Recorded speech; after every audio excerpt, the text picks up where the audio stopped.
What is up? Roger, real deep, cool on the wicked. On the wake though. On the hold on, I want to say it. On the wake to work. No, I wouldn't say that right. I couldn't mix it up. On the way to work again. Yo, holla at your boy.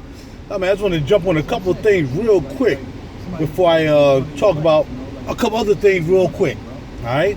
Number one is You Must Be the One on the Obvious CD. Holla at your boy.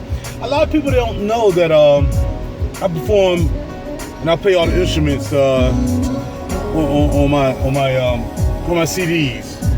And on this CD on the Obvious, I did a lot of vocals on this CD. So not only do I play all the CDs, I compose, I arrange, I record, I mix, I do everything in my own studio. Only thing I get done is pressings by the disc makers who press out my CDs for me. Other than that, everything you see, I do. And that's how I like it. I'm a control freak. But on some of my CDs, like this CD right here, my man Dame came through, and he put some embellishments on the CD for me. Like what I'll do is I'll play keyboards enough that I get the idea across. And if I feel as though a particular composition needs a little bit of extra, I call them my hit boys. You know what I mean? So either Johnny will come through, he on a couple CDs, or Dame will come through. So, gentlemen, anything ever happen, man? Y'all know y'all on the stage with me, man. We just get lucky enough. I mean, after seeing Beck win last year, who knows? It goes to show that you don't have to be a million album seller or whatever to get recognition for just good music. You know what I mean? It just doesn't have to go that way. So, for all those people who think you gotta be platinum artists and all that stuff to run a Grammy, those days are over. I mean, I want to stop and get me a movie. So you know what? I can wait. I'm not really. I gotta keep it pushing. I want to get a parking space. That's more important right now. All right. So anyway, back to yes, I play all the instruments. Like I said, I've always owned my own studio, always with the top-notch equipment. And as I always say, I'm a working man. You know what I mean? So I scrap, save, clients, income tax returns, whatever it is, to get my studio up to what major studios had. So for all the studio heads who know about stuff, man, I've had Tube Tech, Avalon, I've had API, Mono Gamma, Purple, you name it. It's been in my studio. I've had the best. I've always had the best of equipment in my studio. So when people came by, clients came by, a lot of my clients didn't realize the type of equipment I had in my studio because they just looked at it as being equipment. Whereas I looked at it myself, look, you can come to North Philly in the basement of the Holloman's resident, Minnie and Bill Holloman, resting right now. They made it possible for me to do my thing for almost 10 years in the basement on Fox Street. You know what I mean? So that's what I did, and that's what I do. So again, y'all hear more about it when the interview go down. I'll tell y'all more about that. But anyway, yeah, that's what I do. Y'all know what it is. I just hope y'all like the music, you know what I mean? And if you don't, tell me why you don't. Because there's, I always want to improve.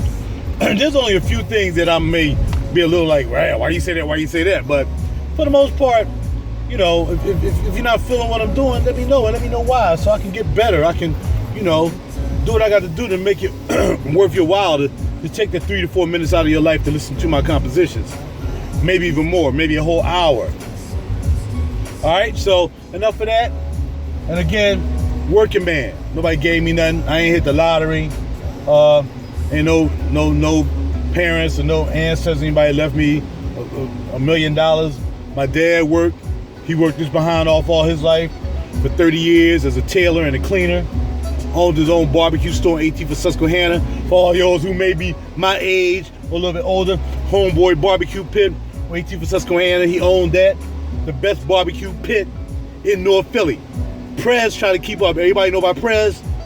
Prez tried to do that thing. He was on Dolphin Street. But Homeboy Barbecue Pit, everybody came by my pop joint and got them ribs from freaking Thursday to Saturday. So he always owned his own, and then he had a tea shop out of the crib. He always did. So my family's always been entrepreneurial. Well, my dad was entrepreneurial, and I just took from that. So anyway, I just did it another way. That's with that music. But as far as going to work every day, my anniversary is almost coming up. March 28th, I would have been working at my job for 27 years. 27 years. Yep. I won't get a lot of recognition for saying I worked for 27 years because a lot of people haven't worked a day in their life. You know, they've gotten things given to them and all that stuff. I mean, whether they earned it or whether they accumulated it, whatever they did. But for me, I like to say I've worked for 27 years of my life. I don't want to work too much longer doing the same thing. I would rather bounce off and, you know, pay more attention to the music, and that may just happen. But for the most part, I've been working almost for 27 years, and I'm proud of it. I'm proud that God gave me the breath and the health continuously to keep on going. You know, there was a time I almost didn't have a job after the second year. Because when I got there, people was like leaving. Like I had made friends with this dude who was there, and I forgot his name, but dude had a problem with being late, and people know who work for Septa that there is no late. There is no late. You know what I mean? You either be there early or you getting penalized. And because we're in the union, we use a point system. So at that time, I didn't know. You know, 1988, I'm just getting there, and I met this dude. About 2 weeks later, the boys in the office for being late all the time. I'm like, yo, man, what's wrong? You know, blah, blah, blah. You know, he said, I can't get up, man. I can't get up in the morning. But he had been there for a little bit. He'd been longer than 2 years that I've been there. And, man, next thing you know, probably that next month, he was gone, man. They fired him. Because what happens is, with the point system, and that's what the union negotiated, which makes sense, progressive discipline. All right, so if you miss or you're late, you'll get 5 points. Now, back in the day, it was 25 points with your cap before you get any real discipline. So 5 points every time you're late, 2 points every time you turn in sick. All right, 2 points when you turn in sick. If you AWOL, that's like a 10-piece. If you call in after you already considered late, which is a miss and a call-in, that's 7. I mean, you got these points, so you get up to 25. Once you got to 25 at that particular time, then you got 1 day off. And your points got knocked back to 15. You didn't go all the way back to 0. You only got knocked back to 15. Now you only had 10 points to mess up and get to where you got, to 25. Now, if you get 25 again, bam, you get 3 days off. All right? Now, check this out. You have to have a lot of lates, a lot of calling out, a lot of this. Oh, and another thing, if you have like a swing run, which means you go home, you come back after a couple hours or 5 hours, whatever it is. If you're late coming back from a swing, 7 points. So these points accumulate. Next thing you know, bam, dude was back in it with 3 days off. He was back up to 25 again. Needless to say, man, I don't know what it was, man, but he was just messing up, and he must have reached to the point. The next time you get 25, I think you get knocked down to, I don't know if you went back to 15 and went back to 20 the third time. Maybe you went back to 15 again. So then, if you reach 25 again, then that's 5 days off. All this is no pay, and it's called 5 and a final. Well, I think you got knocked back to 15 again. I can't really remember because I never got that deep. I've gotten close, but I never got that deep. And next you know, dude was gone. So he must have hit that 25 4 times. 4 times that boy hit 25 points. He had to go. That's how it is, man. They don't take that. You can't be late. If you're in transportation and you're supposed to be there and make sure these people get to work on time or whatever, you got to be on your bus on time, all this stuff. You got to do it. What? You knew it. You knew it when you got here. That's what it is. You gotta like the public. They ask you in the interview, you know, hey, blah blah blah. You gotta like the public. Let's keep this going. Let's keep this going. Cause I'm almost at 10 minutes. I gotta tell you more. So the way I got my job with Septa in Philly, there's only one Septa as I know, but that I know of. I've been working since I was 16. So when I got out the Navy, I was working on jets and in-air refueling stores to refuel jets when they're in the air. I worked on the modular systems. I worked on the components for that and the stores. So I replaced floater switches and all that stuff. So when I got out the Navy, Reagan had fired all the air traffic controllers, so there was no aircraft jobs. I couldn't go in and get no job, you know, working on jets, airplanes, anything. No components, no systems. I couldn't do anything because I was locked down. And I got out the Navy. I wanted to stay. Due to unforeseen circumstances, I ended up not staying. So yeah, bam, it was a wrap. So it's like, yo, I started working for, numerous places, man. Wherever I can get a job at, I had to work. I had to get money. And I was working for this parking lot called All Right Parking. A lot of people might remember that. 60th and Vine, across the street from Heineman. And I went there and I learned how to drive a stick when I was in the Navy. My boy Wingate, who may chime in on this, taught me how to drive a stick in the Navy. And when I got back, I learned how to drive a stick. Man, I was parking doctors' cars. So I was parking Porsches, BMWs, Mercedes. I was driving them around the block. Like I'm looking for a parking spot. I drive them doing around the block and then come back in and find a parking spot. Oh man, I had a ball doing that. And I didn't have a car, so I used to ride my bike all the way from the 2900 block of Ringgold Street, because I was staying with my future wife at that time. One wife. Anyway, I was staying with her, so from 2900 Ringgold Street, which is like Cambria, Indiana, all the way down to 16th and Vine every day on my bike. Every day. Back then I was a little bit slimmer, you know what I mean? I'm not really supposed to be this big, because, my dad was really a slim guy, man, so I'm kind of big, but I got some of my mama big bones. People don't believe in big bones. So anyway, I'm a hybrid of my thin father and my country thick mom, you know what I mean? So anyway, I loved, by riding a bike every day all the way down there, man, that was a lot of mileage. And I went to work every day. It was rarely I took off. Had to have that money. I'm not no bum, you know what I mean? Ain't gonna be no bum. Ask a kid to get on his bike and ride down somewhere today. Get on their bike and ride from their house downtown Philly, from North Philly. Ask some of these, whatever they are, because I ain't got no name for them, man. Being harbored by their parents to sit in the house all day and do nothing. Say I went and look for a job, I ain't look for nothing. I ain't got no money to ride a bus. Well, get on a bike with your suit and go down to the interview. Yeah, try that. Anyway, what had happened was they decided that they were going in a whole different direction. The Easy Park was taking them over. So when Easy Park took them over, I was out of a gig, because Easy Park had their own people. So I was out of a gig, so I had to go on unemployment. And while I was going on unemployment, I was going down to 15th and Girard. I know everybody I like calling out names and areas. Progress used to be called Progress Plaza Center. And I went down there, and that's where the unemployment office was. So I go in there, you gotta make sure you show them you look for a job, blah, blah, blah, blah, blah. So one day I went in there, and lady said, there's somebody here recruiting for Septa. Would you like to work for Septa? I'm like, you doggone right, I would like to work for Septa. Are you serious? Went back there, and almost 27 years ago, I met a man named Dan DeAndrea, and he's still with the company. He actually hired me through Sue Flowers. They are still with the company, and that's how I got hired. That's how I got hired, 27 years ago. Going for unemployment, and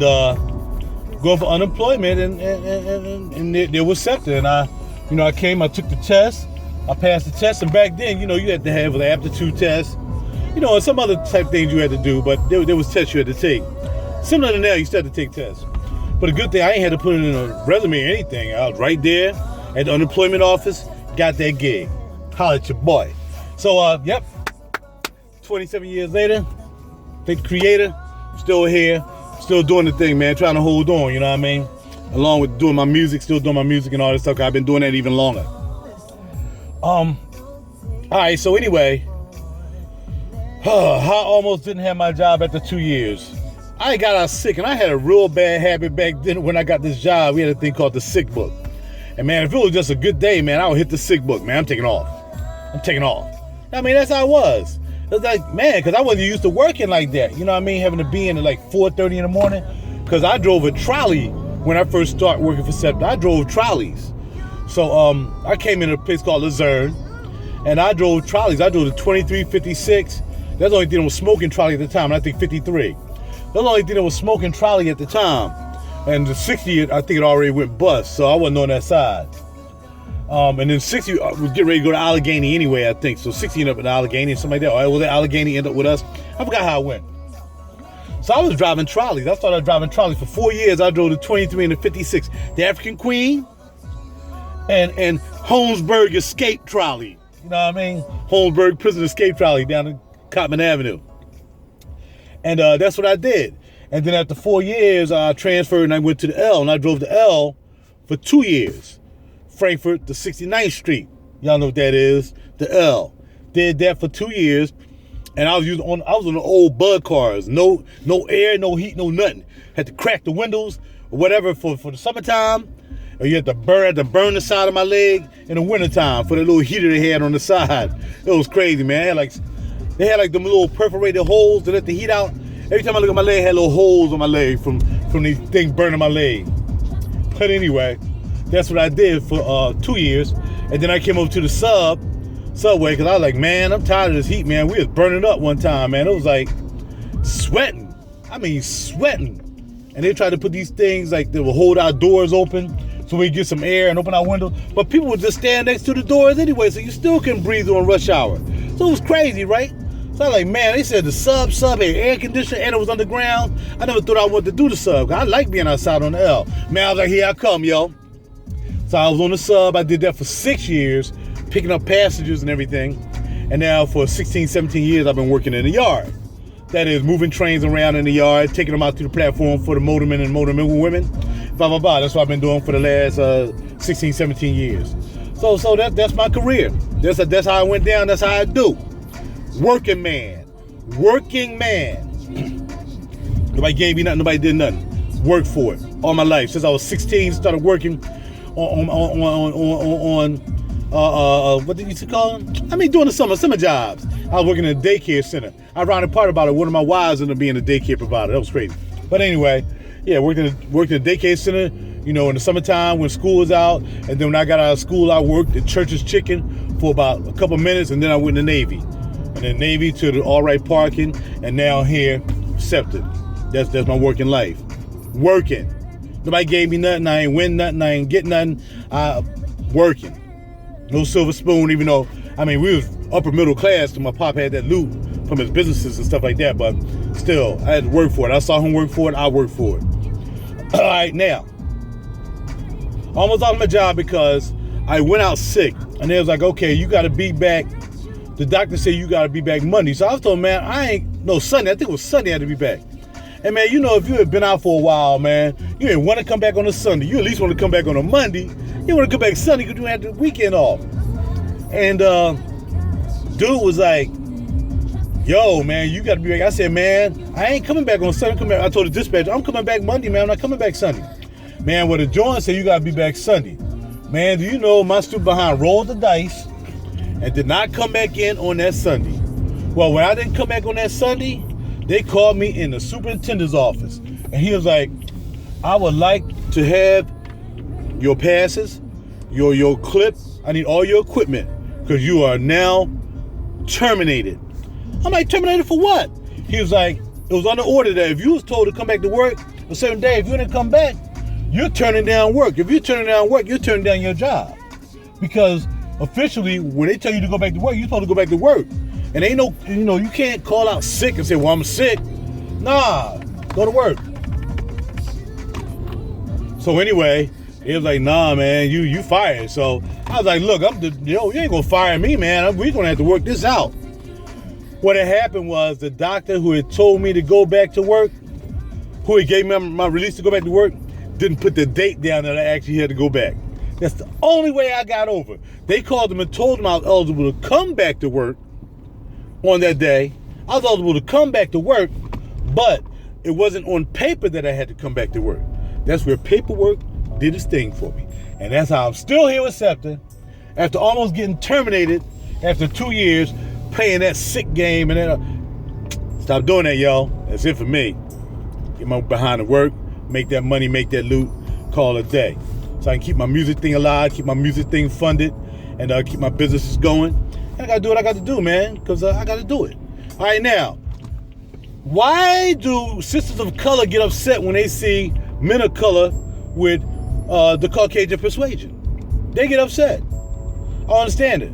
But yet again, they want to wear a weave and look like him. I don't know what to tell you. I don't understand it. What? It's because, if you want to look like him, you wearing weaves, why can't you be natural? I applaud all the women now who are going natural. Letting that perm and all that stuff grow out their hair and not getting it straightened and all that stuff. Not putting on, and now they going natural. I applaud y'all, ladies. Thank you. Later.